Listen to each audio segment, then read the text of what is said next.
Good morning students. आज का हमारा टॉपिक है सर्वनाम। कल हमने संज्ञा टॉपिक पढ़ा था, आज नेक्स्ट टॉपिक है सर्वनाम। आज हम सर्वनाम के बारे में पढ़ेंगे। तो सबसे पहले सर्वनाम की डेफिनेशन। संज्ञा के स्थान पर प्रयोग किए जाने वाले शब्दों को सर्वनाम कहते हैं। यानी कि संज्ञा शब्द आपने कल पढ़े थे, उनके स्थान पे और कौन कौन से शब्द आ सकते हैं, तो वो आज हम पढ़ेंगे। आज उनको कि ये मैंने एक टॉपिक लिया है, एक बच्चे के विषय में एक टॉपिक लिया है मैंने, उसमें हम कौन कौन से सर्वनाम शब्द ऐड कर सकते हैं संज्ञा शब्दों की जगह पे, तो वो हम आज पढ़ेंगे। जैसे यह आर्यन है, आर्यन मेरे पड़ोस में रहता है। आर्यन के पिता वकील हैं। आर्यन को क्रिकेट खेलने का बहुत शौक है। आर्यन ने खेल में कई पुरस्कार जीते।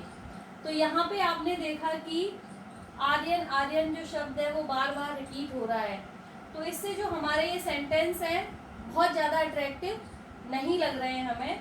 तो इनकी जगह पे और कौन से शब्द ऐसे आ सकते हैं जिससे हमारे ये सेंटेंस और अच्छे बन सकें। तो आप इधर देखेंगे कि वह आर्यन है, वह मेरे पड़ोस में रहता है, उसके पिता वकील हैं, उसे क्रिकेट खेलने का बहुत शौक है, उसने खेल में कई पुरस्कार जीते।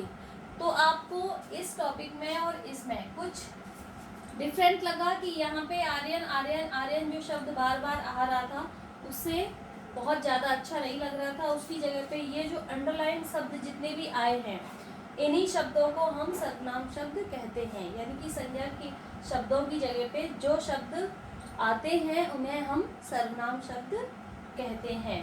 अब सर्वनाम शब्द जो ये आपने पढ़े हैं, इनको भी अलग अलग भागों में यानी कि अलग अलग कैटेगरीज में डिवाइड किया गया है।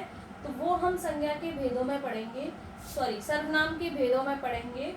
तो सर्वनाम के भेद कितने होते हैं? 6 होते हैं। नंबर 1 पुरुषवाचक सर्वनाम, नंबर 2 निश्चयवाचक सर्वनाम, नंबर 3 अनिश्चयवाचक सर्वनाम, संबंधवाचक सर्वनाम, प्रश्नवाचक सर्वनाम और निजवाचक सर्वनाम। तो अभी हम इन सर्वनाम के भेदों के बारे में। सर्वनाम के भेद। सर्वनाम का पहला भेद है पुरुषवाचक सर्वनाम।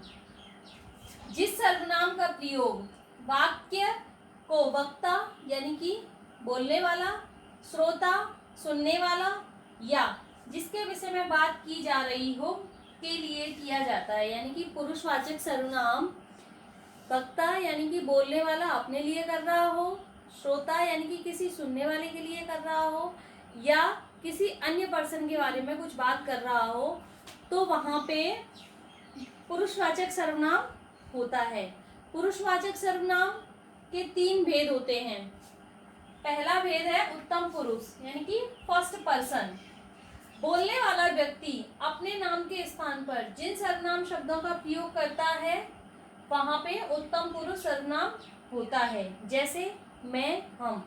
या बोलने वाला व्यक्ति अपने लिए कुछ शब्द कह रहा हो कि मैं कल स्कूल जाऊंगा, हम खाना खाएंगे, है ना, मैंने ये काम कर लिया।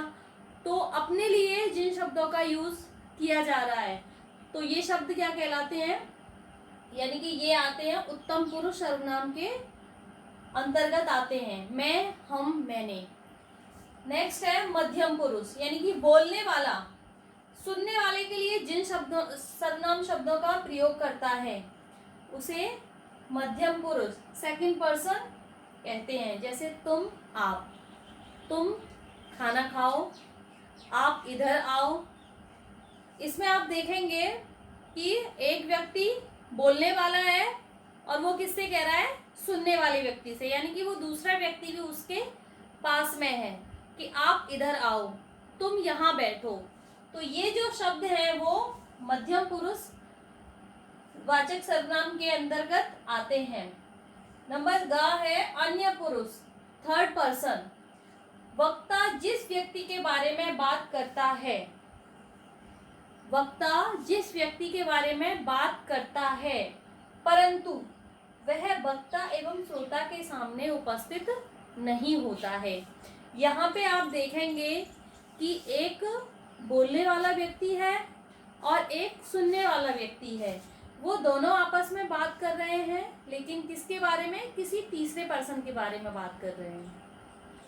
ठीक है, तो एग्जाम्पल देखेंगे इसका। पिताजी ने रोहन से कहा, वे चुनाव जीत गए। तो यहाँ पे पिताजी है और रोहन है। पिताजी वक्ता है और रोहन श्रोता है, और वो दोनों किसके बारे में बात कर रहे हैं? किसी अन्य पर्सन के बारे में बात कर रहे हैं कि वे चुनाव जीत गए। तो यहाँ पे अन्य पुरुष वाचक सर्वनाम होता है। आपने इन तीनों में देखा, उत्तम पुरुष यानी कि बोलने वाला व्यक्ति अपने लिए बात कर रहा हो कि मैं कल खाना खाऊंगा, मैं कल स्कूल जाऊंगा, है ना। तो ये शब्द मैं, हम, मैंने उत्तम पुरुष सर्वनाम में आते हैं। मध्यम पुरुष सर्वनाम में यानी कि बोलने वाला व्यक्ति किसी श्रोता यानी कि सुनने वाले व्यक्ति से बात कर रहा है कि आप इधर आओ, आप यहाँ बैठो। ठीक है, तो मैं आप, तुम, ऐसे शब्द वो हैं जो मध्यम पुरुष के अंतर्गत आते हैं। और अन्य पुरुष के बारे में यानी कि दोनों व्यक्ति मिलकर बात करते हैं किसी तीसरे पर्सन के बारे में, तो वहाँ पे अन्य पुरुष होता है। जैसे राजू ने सोनू से कहा, वह कल आएगा। तो यानी कि राजू और सोनू दोनों बात कर रहे हैं आपस में, वह कल आएगा, वह यानी कि किसी तीसरे पर्सन के बारे में बात कर रहे हैं, तो वो किसका एग्जाम्पल है? अन्य पुरुष का। नेक्स्ट, सर्वनाम के भेद का दूसरा भेद है निश्चयवाचक सर्वनाम। निश्चयवाचक सर्वनाम वे सर्वनाम शब्द जो किसी व्यक्ति, वस्तु, घटना का निश्चित बोध कराते हैं, उन्हें निश्चयवाचक सर्वनाम कहते हैं। जैसे कि निश्चित यानी कि कोई चीज फिक्स है, हमें पता है कि वो चीज है या नहीं है। तो एग्जाम्पल देखेंगे इसके। दूर रखी किताब के लिए, अगर कोई चीज दूर रखी है तो हम उसके लिए क्या संबोधन करते हैं, क्या संकेत करते हैं कि वह चीज ले आओ। दूर रखी किताब के लिए हम क्या करेंगे कि वह किताब ले आओ। और पास रखी हुई किसी वस्तु के लिए, पास सपोज करो पास कोई वस्तु रखी है, कोई घड़ी रखी है, तो हम क्या कहेंगे कि यह घड़ी ले आओ, यानी कि यह वस्तु ले आओ। तो दूर की चीज के लिए वह और पास की चीज के लिए यह। तो निश्चयवाचक सर्वनाम यानी कि ये हम संकेत कर रहे हैं किसी भी चीज के लिए कि यह ले आओ, वह ले आओ, यह ले जाओ, तो इसको संकेतवाचक सर्वनाम भी कहते हैं। तीसरा भाग है इसका, तीसरा भेद है अनिश्चयवाचक सर्वनाम। अनिश्चयवाचक सर्वनाम जिस सर्वनाम से किसी निश्चित व्यक्ति या वस्तु का बोध नहीं होता है, उसे हम अनिश्चयवाचक सर्वनाम कहते हैं। इन दोनों के नाम से ही पता लग रहा है कि निश्चयवाचक सर्वनाम यानी कि है वो चीज, और अनिश्चय यानी कि कुछ पता नहीं है भी है या नहीं है, तो उसे हम अनिश्चयवाचक सर्वनाम कहते हैं। इसके उदाहरण देखेंगे आप। माँ, दूध में कुछ गिर गया है। कुछ गिर गया है यानी कि कुछ पता नहीं है कि क्या गिरा है, हम क्या है, असमंजस में है इस चीज के लिए। बाहर देखो कोई आया है, तो बाहर देखो कोई आया है, तो कोई यानी कि कोई भी हो सकता है, आया भी है और नहीं भी हो सकता है। तो यानी कि कोई निश्चित नहीं है कि वो आया है। तो कुछ, कोई, ऐसे शब्द किस में आते हैं? अनिश्चयवाचक सर्वनाम में आते हैं। नंबर 4 है संबंधवाचक सर्वनाम। ये ऐसे सर्वनाम होते हैं जो प्रधान उपवाक्य में आए संज्ञा या सर्वनाम के साथ आश्रित उपवाक्यों का संबंध जोड़ते हैं। आश्रित यानी कि डिपेंड, एक दूसरे से दोनों वाक्य क्या करते हैं, संबंध जोड़ते हैं। जैसे जिसकी लाठी उसकी भैंस, तो ये जो दूसरा ये है सेंटेंस, वो किसका संबंध जोड़ रहा है, पहले वाले से, यानी कि भैंस किसकी है, जिसकी लाठी है। जो जागेगा सो पावेगा, तो कौन पावेगा, यानी कि जो जागेगा, तो जो, सो, ये शब्द है वो कौन से हैं, संबंधवाचक, यानी कि एक दूसरे से संबंध जोड़ते हैं। जो झूठ बोलता है वह कभी आगे नहीं बढ़ सकता। तो कौन आगे नहीं बढ़ सकता? जो झूठ बोलता है। तो जिसकी, उसकी, जो, वह, सो ऐसे शब्द किसमें आते हैं? संबंधवाचक सर्वनाम में आते हैं। यानी कि आश्रित उपवाक्य को जोड़ता है, डिपेंड करता है, डिपेंड जो वो वाक्य होता है एक दूसरे पे डिपेंड होता है कि जिसकी लाठी उसकी भैंस, यानी कि भैंस किसकी है? जिसकी लाठी है। जो जागेगा सो पावेगा। कौन पावेगा? जो जागेगा। तो ये क्या है? संबंधवाचक सर्वनाम। नंबर 5 है निजवाचक सर्वनाम। तो निज का अर्थ क्या होता है? अपना।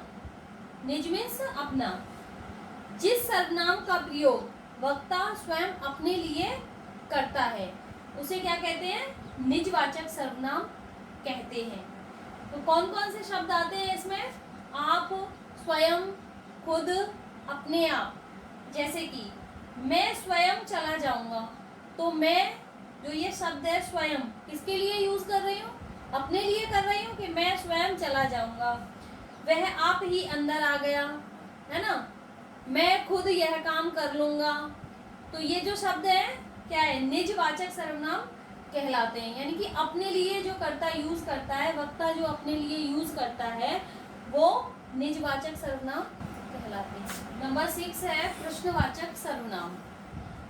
जिन सर्वनाम शब्दों का प्रयोग किसी व्यक्ति या वस्तु के बारे में प्रश्न करने के लिए किया जाता है वहाँ पे प्रश्नवाचक सर्वनाम होता है।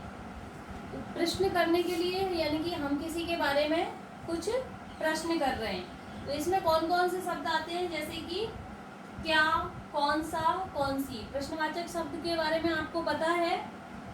मेरे साथ वहां कौन चलेगा? तो कौन शब्द है? प्रश्नवाचक शब्द है। वह क्या लाया है? आपको कौन सी किताब चाहिए? तो ये जो शब्द हैं कौन, क्या, कौन सी, ये शब्द सब किसमें आते हैं? प्रश्नवाचक सर्वनाम के अंतर्गत आते हैं। तो सर्वनाम और सर्वनाम के भेद आपको अच्छे से समझ में आए होंगे और आगे भी आपको नए वीडियोस ऐसे ही मिलते रहेंगे और मैं आशा करती हूँ कि आप ऐसे ही अच्छे से समझते रहेंगे।